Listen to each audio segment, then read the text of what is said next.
Yeah, definitely. All right. So yes, frowned upon. Join me in giving a warm welcome to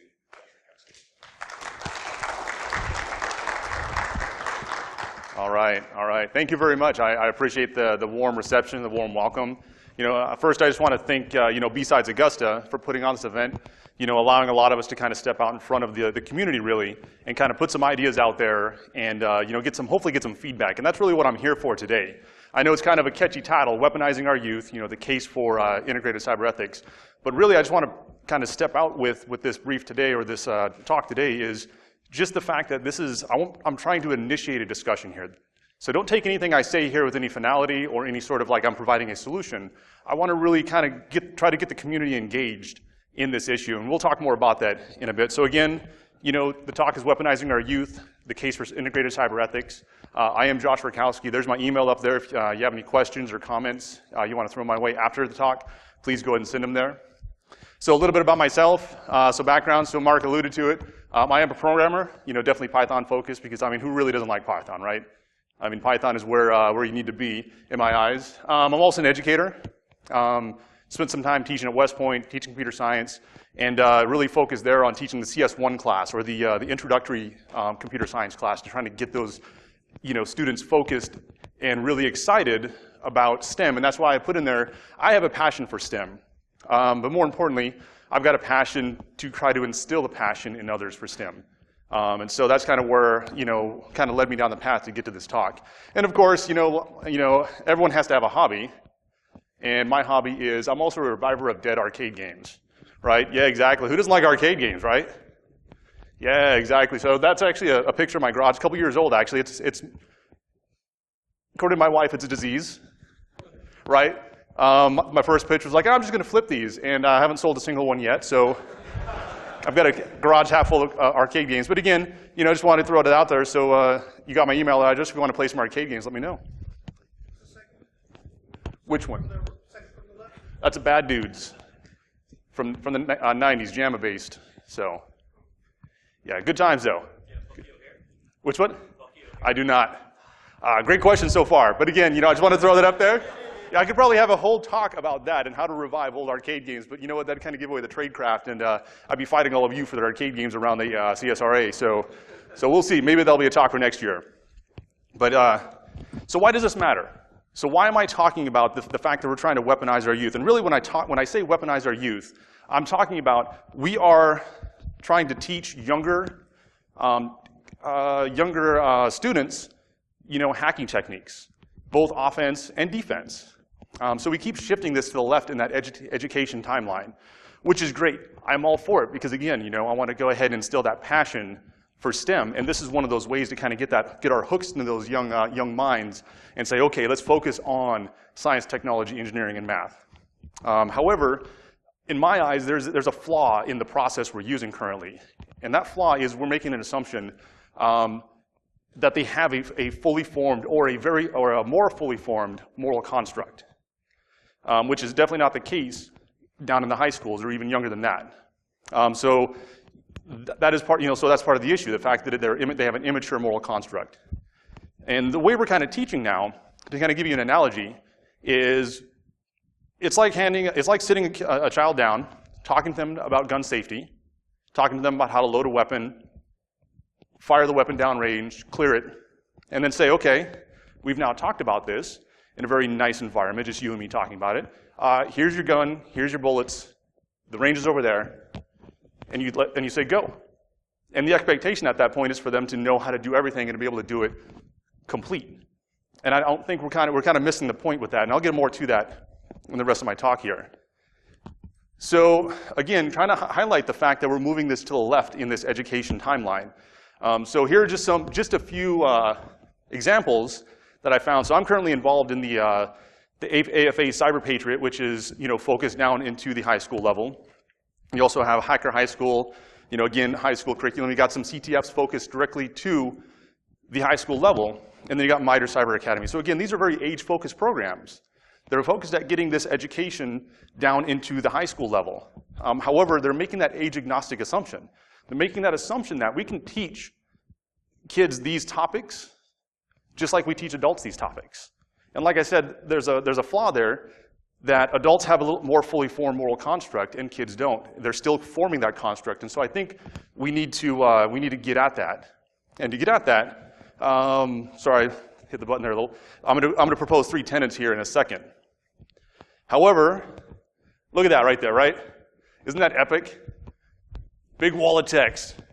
That is a professional organization's code of ethics. That's page 1 of 5 or 6, right? That's why I put up their code of ethics, TLDR. Way too much. I mean, this is the same thing as when you install software. I mean, who actually reads the end-user licensing agreement? Okay, I've got one. Kudos to you, my friend. However, the rest of us are like, okay, where's the okay? Where do I click accept? And that's kind of where I feel the code of ethics are. It's like it's this big, long jumble of legalese, a lot of words in there, and I don't want to take the time to read it, and that's me saying that as an adult. Now imagine taking a high school student, dropping a code of conduct in front of them and say, hey, let's talk about this. You think they're going to read that whole thing beginning to end? Probably not, right? But what are they going to do? They're going to tell you they read it, because what do they want to do at that point if you're teaching them hacking? They want to hack, right? They're like, oh, okay, this is just a hurdle I have to get through to be able to hack all the things, like Ed likes to say. So they're going to say, yep, got it. Okay, you want to talk about it? I'll do that too. And really, I think that's the wrong approach at this level for these kids. So like I alluded to earlier, here are my 3 tenets that I feel we need to get at when trying to teach the cyber education down to this level. The first, I feel it needs to be application-based, right? We can't just teach ethics by itself and then stop there and say, okay, let's go on to the next subject. It's got to be application-focused or application-based. We need to provide them opportunities to fail constructively. Seems kind of counterintuitive, right? We don't want to fail. You know, we're taught from an early age, failure is bad. However, I'll talk a little more into that, and really the key point of that is fail constructively, and how do we provide that to them? And the last piece, of course, is mentorship. And that ties into the fail constructively piece. Because again, with mentorship, you want to be able to have someone there to kind of pick them up when they fall down, dust them off a little bit, have a discussion, and then send them back on their way so they can be a little better, have a better mindset when moving forward and they hit that problem again. Okay. So let's get dig a little deeper into the first one. So application-based. It's very clear, or it's very easy to see, that ethical dilemmas do not occur in a vacuum, right? If you're sitting there at home, doing nothing, TV's not on, nothing's going on, there's very little chance of you having an ethical dilemma. However, if you're out there doing something, hanging out with friends, making decisions, there's the potential for an ethical dilemma to occur. And that's one of the things I was talking about earlier, one of the pieces I was talking about that we're missing. We need to provide this integrated ethical training while teaching these kids these concepts and these topics. Because, like I said, these ethical dilemmas do not occur in a vacuum. We need to make sure that we integrate it and move forward. And like the second bullet says there, the ethics cannot be disjointed from the situation. So again, if we teach ethics by itself and then move on into the situations and continue to teach that, they're not drawing any correlations. They're not drawing they don't see how it applies. There's no application to it. And so without the application, they're left on their own to make a decision. Now this works when we have adults, right? Because adults have a little more fully formed moral construct to kind of lean back on. They're like, yeah, I've got a little world experience, I've got a little wisdom, I can sit there and I can take a look at it. Well, maybe I've seen this before, so then I can make a decision. Kids, not so much. They're still in the learn phase. They're still building that moral construct as they learn. And so again, I feel like ethics education sits at that intersection of the situation and ethics itself. So we cannot teach them disjointed. We're doing them a disservice by doing so. We need to make sure that we integrate it. And like I said, it helps the students draw the correlations, right? Sometimes learning is just doing a little pattern matching at first, right? You have different levels of learning. However, if we teach them the pattern matching enough, what will happen is they'll be able to take that pattern matching, and then when they get into an unstructured, ambiguous problem, they should be able to attack it, or at least dissect it a little bit, to say, okay, what does right look like in this situation? And sometimes it's not even right. Sometimes it's like, what is more right than less right? And again, gets that ambiguous piece of it. But again, so the application-based tenet is, like just to recap, ethical dilemmas don't happen in a vacuum, and we need to make sure we teach them that as they move forward, we teach them with applications. We show them how to apply ethics to their situations, as opposed to just talking about it, clicking OK at the end of the code of conduct, and then moving on to the cool things. So this brings me to my second tenet, the opportunity to fail constructively. This is one that's near and dear to my heart. First and foremost, because failing is easy, right? Try as we might, try as hard as we can, it is very easy to fail. I mean, I failed several times this morning when I hit the snooze 4 times, right?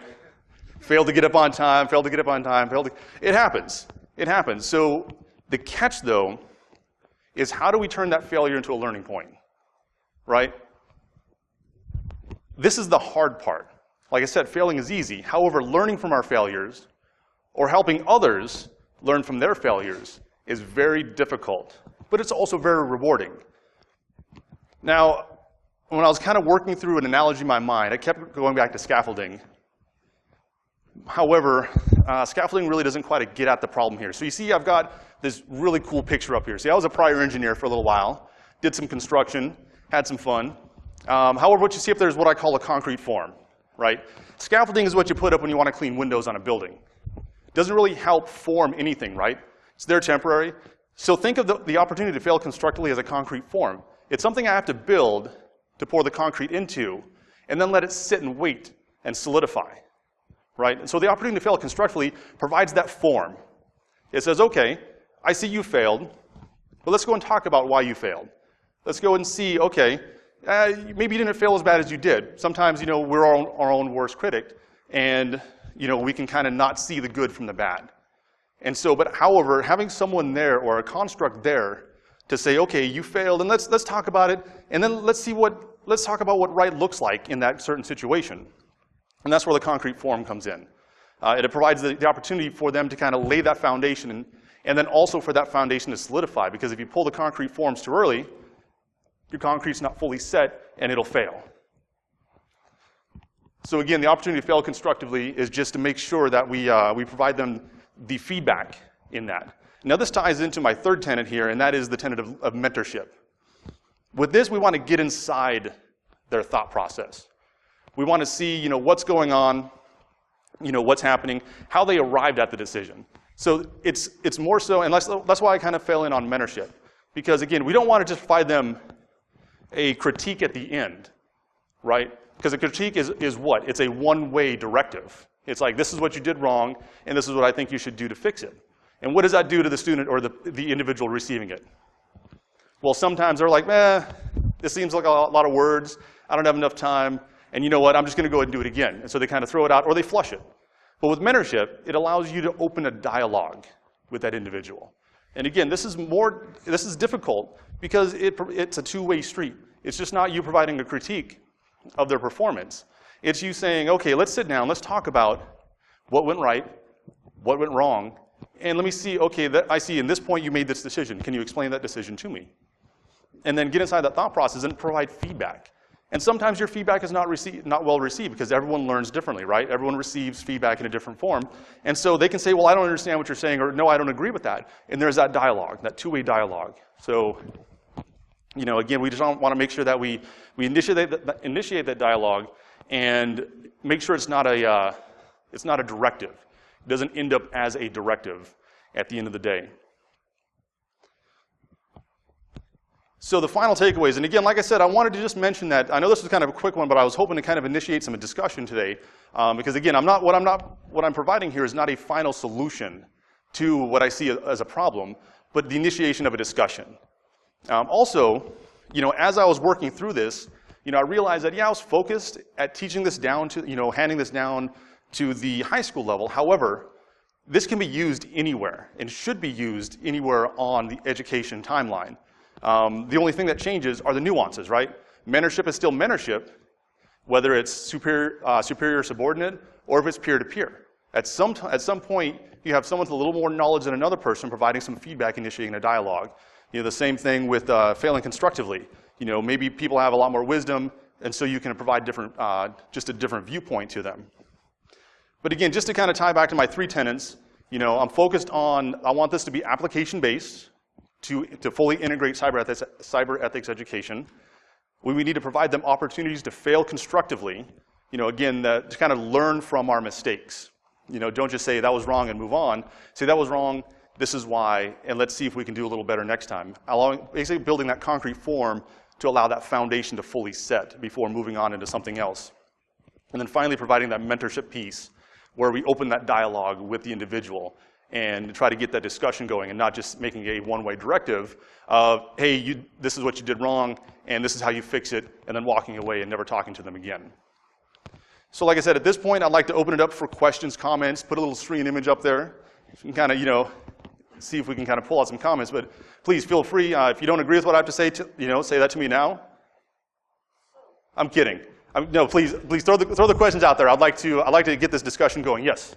Okay, so what age groups are you thinking about most effective to start doing this?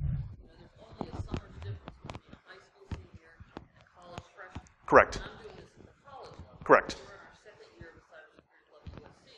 Okay. And not only we're mentoring, we're trying to teach mentoring because that's what the profession needs. Correct. We need to train people to be mentors as well. And I'm seeing that to be kind of effective, but I'm not sure how much trying to teach ethics at that age, how much impact it's going to have, in high school, or we can go earlier.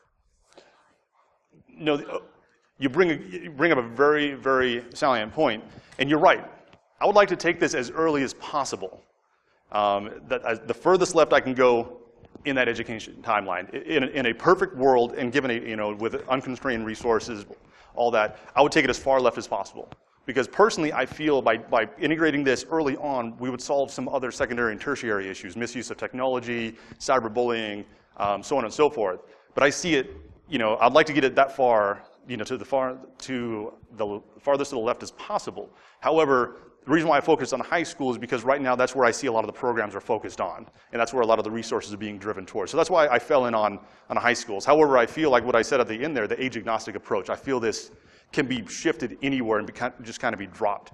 The difficult part of this, and what I didn't mention in there, is this is time-intensive, it's resource-intensive, and that's why I think a lot of programs have gone to the first lesson of the program is we're going to talk about the code of ethics. Okay, everyone raise their hand. We all understand what it said, right? Yes, okay, and then we move on. And I think that because that's the easy solution. But you're right. But this is time-intensive, resource-intensive, and it takes commitment from the instructor or the educator to make this happen. These 3 here are some of my students. My student asked me, has my mentorship had any effect on your personal ethics over the course of the last year? Or do you think you're the same as you were when you came in? Well, this is me personally. I'm a little older. Maybe a little older. So hopefully my moral compass has been set a long time. Sure, and that's what I'm kind of getting at here. Yeah, you're right. Yeah. I'm sorry. I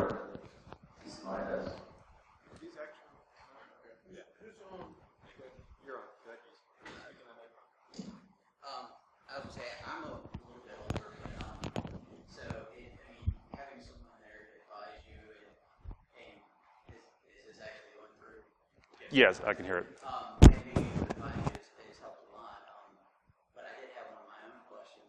Sure. One of the things that we had that is part of our curriculum is we had an ethics class specific to our computer science, computer science and technology.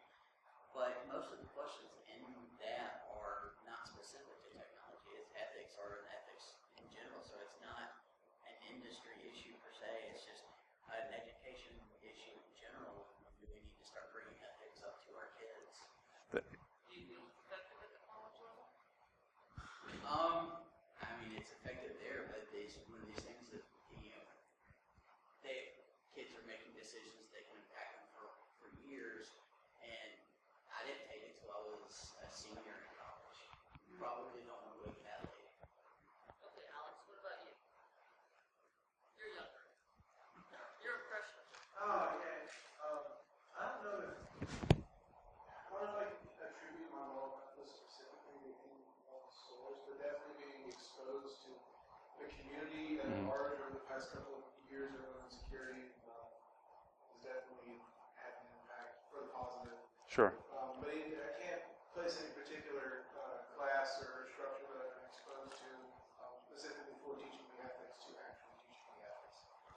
Exactly, and that's kind of what I'm getting at. You're right. You know, I think eventually we get to a point where, you know, at a certain point there's a kind of a failover where, okay, no matter what we throw at them ethics-wise or ethics training-wise, like you said, your moral compass is already defined. You know, right, wrong, or indifferent, it is what it is, and there's very little you can do. At that point, it's like trying to steer an aircraft carrier, right? You don't make you talk about a 1-degree shift rather than 90-degree, and so it does make it difficult. But I do feel, again, you're back to what I was saying. If we move that further left, just exposing them to it, just exposing them to the situational base, not just the wall of text code of ethics, I feel will help. Maybe not with the course correction, but expose them to topics that they may not be thinking about initially. And that's what I'm trying to propose here. But great, I appreciate the feedback on that.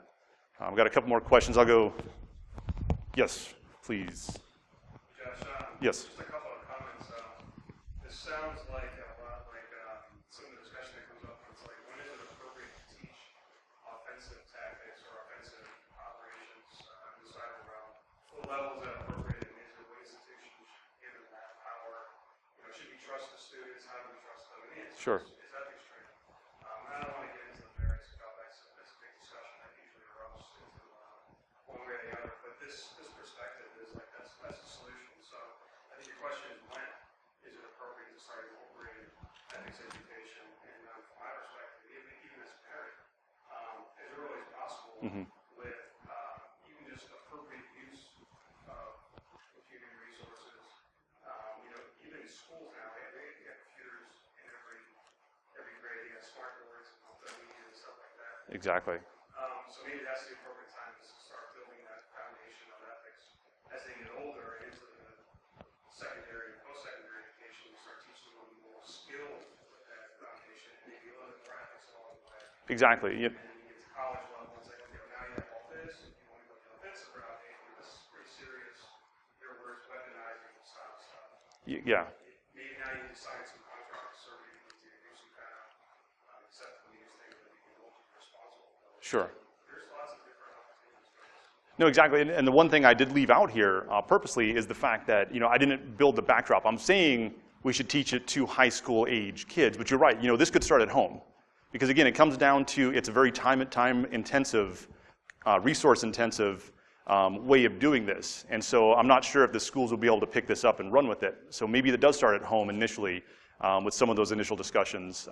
But exactly, I appreciate it. I think I had a question back here.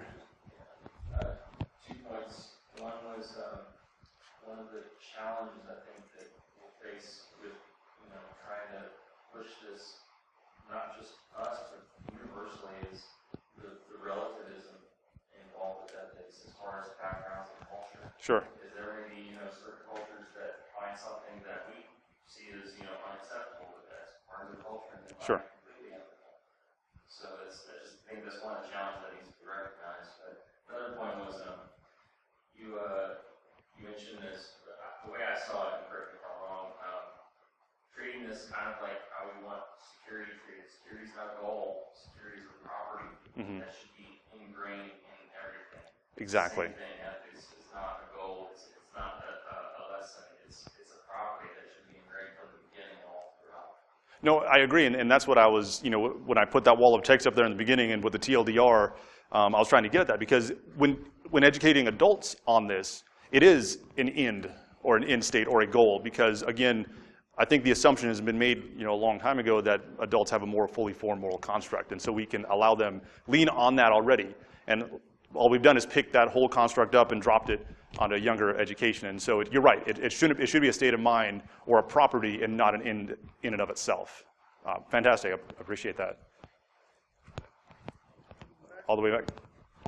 So as far as incentives and disincentives for ethical behavior that you sort of convey to children, it's really easy to tell an adult, hey, don't ruin your reputation, don't make it hard to get a job, don't Sure. get arrested, all sorts of fun stuff like that. And it's really easy to say, you know, the disincentives for bad behavior and the incentives for good behavior. But what sort of things can you offer to someone in high school or middle school is that this is why you need to act this way? It's easy to say,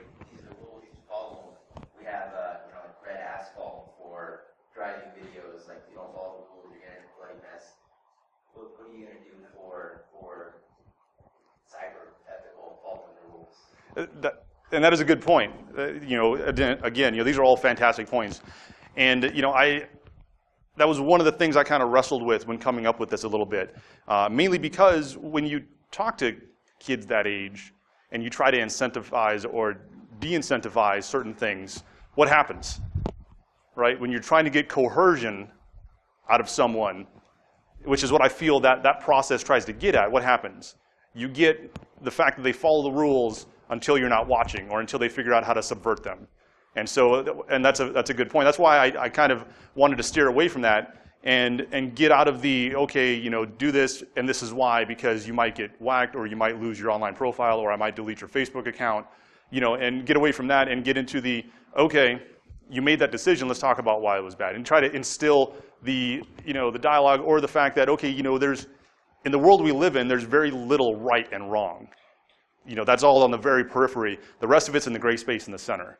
And try to tell them, like, okay, you're going to be living a majority of your life in that gray space.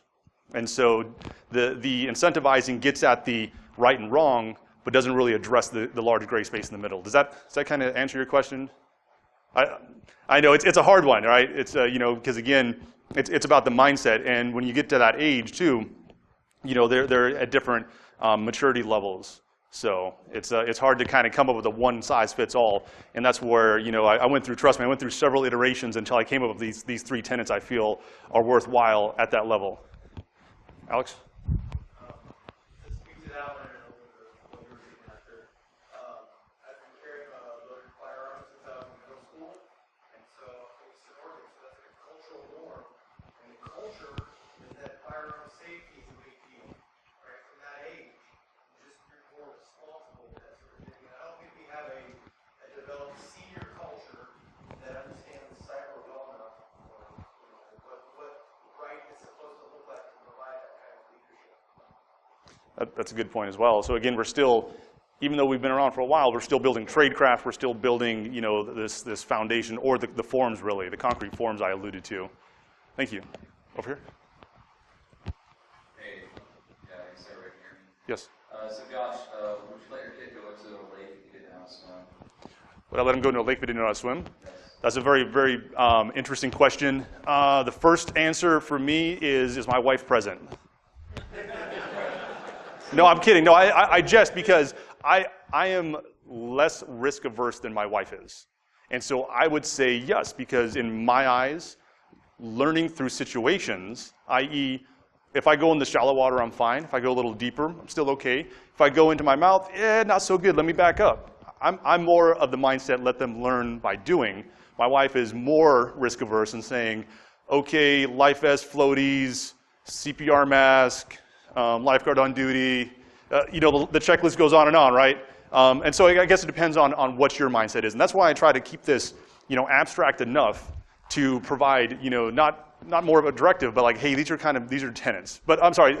So I apologize. No, you're fine. He was saying, the point of the discussion today is kind of when Sure. you give an access device to a child, it's the same throwing in the water that teaching how to swim. So it seems like you're arguing for the need for maturity models to be developed that we can globalize. Is that correct? So I'm not so much a maturity model, because again, dealing with younger kids like that, you're not sure. It's very hard to well, there's a broader maturity range. And so I'm not going so much for a maturity model. I'm not saying if they're at this age, then they can hack this thing. If they're here, they can do this defense.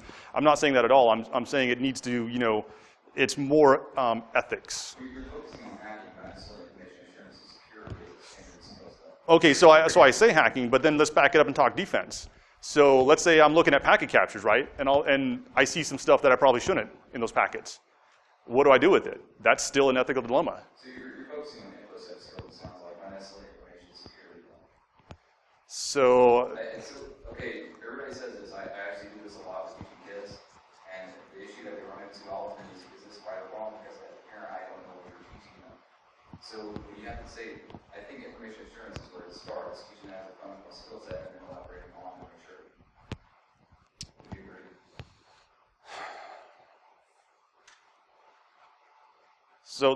So I'm sorry, my hesitation is to the fact that I'm still trying to figure out, you know, what parents actually send their kids to class without knowing what's being taught. But again, my parenting model is different than others. I see where you're going with it.